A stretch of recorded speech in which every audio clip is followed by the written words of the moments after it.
Hi hello ನಮಸ್ಕಾರ ಗೆಳೆಯರೆ, welcome to our YouTube channel. ಗೃಹಲಕ್ಷ್ಮಿಯರಿಗೆ ಕರ್ನಾಟಕ ಸರ್ಕಾರದಿಂದ ಬಂತು ಗುಡ್ ನ್ಯೂಸ್. ರಾಜ್ಯದ ಮಹಿಳೆಯರು ಕಾಯ್ತಿದ್ದ ಗೃಹಲಕ್ಷ್ಮಿ ಯೋಜನೆ ಹಣ ಬಿಡುಗಡೆಗೆ ಸಿದ್ಧ. ಮಹತ್ವದ ಮಾಹಿತಿ ತಿಳಿಸಿದ ಆಹಾರ ಇಲಾಖೆ ಸಚಿವ ಕೆ.ಎಚ್. ಮುನಿಯಪ್ಪ. ಹಾಗಾದರೆ ಗೃಹಲಕ್ಷ್ಮಿ ಯೋಜನೆಯ ಹಣ ಮಹಿಳೆಯರ ಖಾತೆಗೆ ಯಾವ ದಿನ ಜಮಾ ಮಾಡ್ತಾರೆ ಅನ್ನೋ ಪೂರ್ತಿ ಮಾಹಿತಿನ ಈ ವಿಡಿಯೋದಲ್ಲಿ ನಾನು ನಿಮಗೆ ತಿಳಿಸ್ಕೊಡ್ತೀನಿ. ಸೊ ವಿಡಿಯೋನ ಎಲ್ಲೂ ಸ್ಕಿಪ್ ಮಾಡದೆ ಪೂರ್ತಿಯಾಗಿ ನೋಡಿ. ಹಾಗೆ ಯಾರೆಲ್ಲ ನಮ್ಮ ಚಾನಲನ್ನು ಸಬ್ಸ್ಕ್ರೈಬ್ ಮಾಡಿಲ್ವೋ ದಯವಿಟ್ಟು ಸಬ್ಸ್ಕ್ರೈಬ್ ಮಾಡ್ಕೊಳ್ಳಿ. ಹಾಗೆ ಬೆಲ್ ಬಟನ್ ಪ್ರೆಸ್ ಮಾಡೋದನ್ನು ಮರಿಬೇಡಿ. ನಾವು ಮಾಡೋ ಪ್ರತಿಯೊಂದು ವಿಡಿಯೋಗಳು ಆದಷ್ಟು ಬೇಗ ಬಂದು ನಿಮಗೆ ತಲುಪುತ್ತೆ.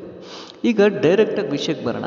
ರಾಜ್ಯ ಸರ್ಕಾರದ ಗ್ಯಾರಂಟಿ ಯೋಜನೆಗಳಿಗೆ ಕಾಯ್ತಿರುವ ಮಹಿಳೆಯರಿಗೆ ಗೃಹಲಕ್ಷ್ಮಿ ಹಣ ಖಾತೆಗೆ ಬಂದು ಜಮಾ ಆಗುವುದಕ್ಕೆ ಇನ್ನು ಕೇವಲ 2 ದಿನ ಬಾಕಿ ಇದೆ. ರಾಜ್ಯದ ಜನತೆಯ ಕೋಪಕ್ಕೆ ಗುರಿಯಾಗಿದ್ದ ಕಾಂಗ್ರೆಸ್ ಸರ್ಕಾರ ಕೊನೆಗೂ ಮಣಿದಿದೆ. ಇಷ್ಟು ದಿನ ಇವತ್ತು ಹಾಕ್ತೀವಿ ನಾಳೆ ಹಾಕ್ತೀವಿ ಅಂತ ತಳ್ಕೊಂಡು ಬರ್ತಿದ್ದ ರಾಜ್ಯ ಸರ್ಕಾರ ಕೊನೆಗೂ ಹಣ ಬಿಡುಗಡೆಗೆ ದಿನಾಂಕ ನಿಗದಿಪಡಿಸಿದೆ. ಇದರ ಬಗ್ಗೆ CM ಸಿದ್ದರಾಮಯ್ಯನವರಿಗೆ ಮಾಧ್ಯಮಗಳ ಪ್ರಶ್ನೆ ಮಾಡಿದಾಗ ಅವರು ಮಾಧ್ಯಮಗಳಿಗೆ ಇದರ ಬಗ್ಗೆ ಪ್ರತಿಕ್ರಿಯಿಸಿದ್ದಾರೆ. ಇನ್ನೆರಡು ದಿನದಲ್ಲಿ ಎಲ್ಲರ ಖಾತೆಗಳಿಗೆ ಹಣ ಜಮಾ ಮಾಡುವುದಾಗಿ ಆದೇಶ ಮಾಡಿದ್ದೇವೆ ಎಂದು ಅವರು ತಿಳಿಸಿದ್ದಾರೆ.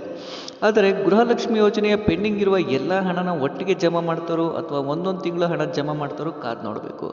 ಇದರ ಬಗ್ಗೆ ಸಚಿವ ಲಕ್ಷ್ಮೀ ಹೆಬ್ಬಾಳ್ಕರ್ ಅವರನ್ನ ಪ್ರಶ್ನಿಸಿದಾಗ ಅವರು ಕೂಡ ಪೆಂಡಿಂಗ್ ಇರುವ ಹಣವನ್ನು ಒಟ್ಟಿಗೆ ಜಮಾ ಮಾಡುವುದಾಗಿ ಎಲ್ಲೂ ಹೇಳಿಕೆ ನೀಡ್ತಿಲ್ಲ, ಆದರೆ ಹಣ ಬಿಡುಗಡೆ ಮಾಡ್ತೀವಿ ಅನ್ನೋದನ್ನು ಮಾತ್ರ ಹೇಳಿದ್ದಾರೆ. ಸೊ ಜನತೆಗೆ ಗೃಹಲಕ್ಷ್ಮಿ ಹಣ 1 ತಿಂಗಳಾದರೂ ಹಣ ಬರಲಿ ಅಂತ ಕಾಯ್ತಿದ್ದಾರೆ. ಹಾಗಾದರೆ ಇನ್ನೆರಡು ದಿನದಲ್ಲಿ ಎಲ್ಲರ ಖಾತೆಗೆ ಗೃಹಲಕ್ಷ್ಮಿ ಹಣ ಬಿಡುಗಡೆ ಹಾಕೋದು ಪಕ್ಕಾ ಆಗಿದೆ ಗೆಳೆಯರೆ. ಈ ಮಾಹಿತಿ ನಿಮಗೆ ಇಷ್ಟ ಆಗಿದ್ದರೆ ದಯವಿಟ್ಟು ವಿಡಿಯೋಗೆ ಒಂದು ಲೈಕ್ ಕೊಟ್ಟು ನಮಗೆ ಆದಷ್ಟು ಸಪೋರ್ಟ್ ಮಾಡಿ. ಹಾಗೆ ಈ ಮಾಹಿತಿನ ಆದಷ್ಟು ನಿಮ್ಮ ಸ್ನೇಹಿತರಿಗೆ, ಫ್ರೆಂಡ್ಸ್ಗೆ, ಸಂಬಂಧಿಕರಿಗೆ ಶೇರ್ ಮಾಡಿ ಅಂತ ಹೇಳ್ತಾ ವಿಡಿಯೋ ಮುಗಿಸ್ತಿದ್ದೀನಿ ಗೆಳೆಯರೆ. ಧನ್ಯವಾದ.